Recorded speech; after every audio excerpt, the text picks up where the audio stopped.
Hello everyone, in this video I'm going to teach you how to add all these menu on the footer of your website. So let's get started.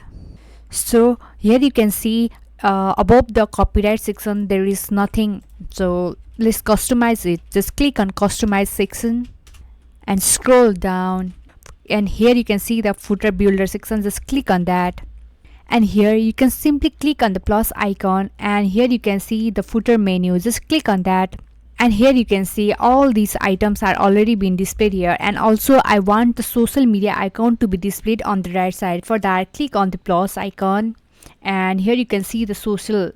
Click on that. I have already set these icons and you can edit that completely.